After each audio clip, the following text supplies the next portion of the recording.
Good morning, welcome back. Today, as I was making my coffee, I realized that I forgot I signed up for the Teacher Appreciation Luncheon today. So we are going to be whipping together a little vegetable chili, little veggie chili, that is super easy, and you can get it done in less than a half an hour and get it to the school on time to appreciate the teachers. So here we go.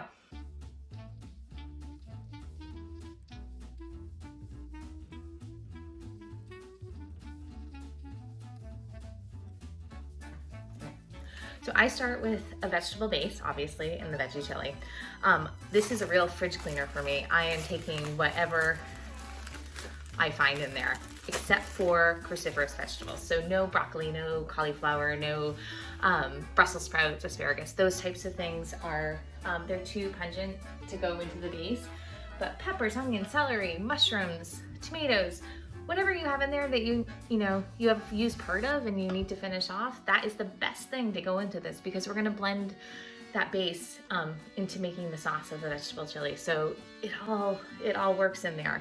Today I'm using 3/4 of a red pepper, 3/4 of green pepper, a full onion, a clove of garlic, and 2 carrots. In the past I would have thrown in some mushrooms, or maybe I didn't have any peppers, so I did more carrots and celery. The can of tomatoes kind of absorbs all of these vegetables, but it just gives your sauce a real rich taste to it.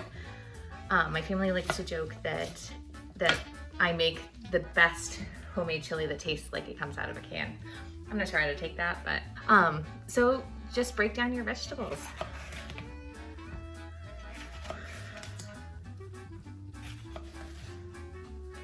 And you don't have to be too precious with this, because it's going to be going into the blender after we cook it a bit. So this is a rough chop, no knife skills necessary here. I'm using a paring knife, for Christ's sakes.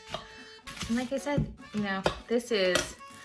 we're just trying to go fast. I am literally right now trying to make the drop off for the vegetable chili. All gonna be great, and it's gonna come off, and I'm not gonna look like an idiot that doesn't remember that she signed up for things.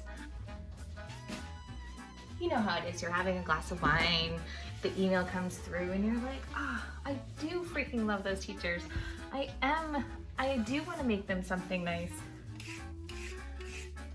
The one thing I will say when you're chopping up these vegetables, it doesn't matter what size you chop them up to, but you do want to make them all be roughly the same size as each other, just so your cooking time is even.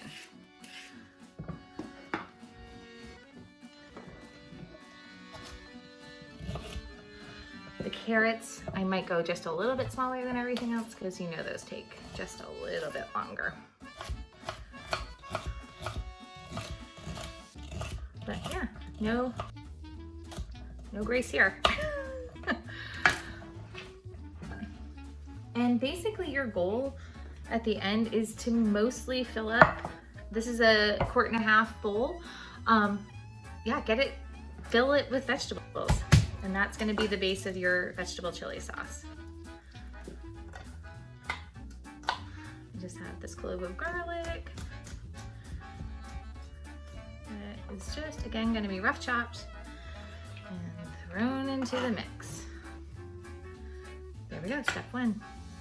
The key to this chili is creating layers of flavor. So we're going to start with a tablespoon of oil, the vegetables that you just cut up, and a heavy dose of salt. Let that cook for a little bit. Then we're going to add the first layer of seasoning, which is a tablespoon of chili powder, a teaspoon of cumin, a 1/2 teaspoon of onion powder, a 1/2 teaspoon of garlic powder, and 1/8 teaspoon of cayenne. Mix that up again.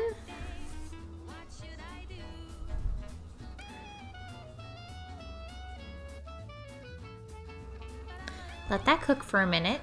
Then you're going to add 1 cup of vegetable stock and a 28-ounce can of Italian peeled tomatoes. Break that up with your spoon for a little bit, give it a nice stir, and put the lid on and cook until the vegetables are fork tender. Takes about 10 to 15 minutes. Ooh, look at all that steam.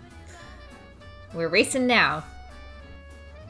So this is where I completely fail at filming. I literally just did not film this part. I don't know what happened. Obviously, rushing a bit. But anyway, so this is where your second layer of flavor is gonna come in. You're gonna put that hot vegetable mixture into the blender, or you can use an immersion blender. And then you're gonna add your second layer of spices. You're gonna repeat what you did the first time. So it's a tablespoon of chili powder, a teaspoon of cumin, a half a teaspoon of onion powder and garlic powder. And you're gonna salt it again, probably another teaspoon then. And then the key to it all is you're going to add 2 tablespoons of white vinegar. We're back again. So remember, if you're using a blender, to pop open the top and place a napkin over it so that you can release that hot air, or else you will create a bomb and it will go off in some fashion.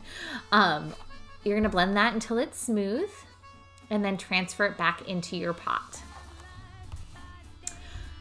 Then you're going to add a can of rinsed lentils, a can of pinto beans, and a can of black beans. These are all 15.5 ounce cans of beans. I then went back and added another can of small red beans to this mix just to bulk it up a bit more.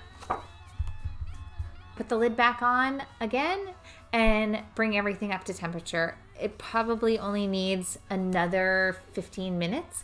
And then you're gonna taste for salt again, because I don't know if you used salted vegetable stock or if your beans were salty.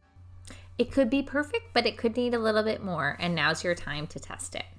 Then you're gonna get your best crock pot from 1995, write a little note, and bring your chili to the school.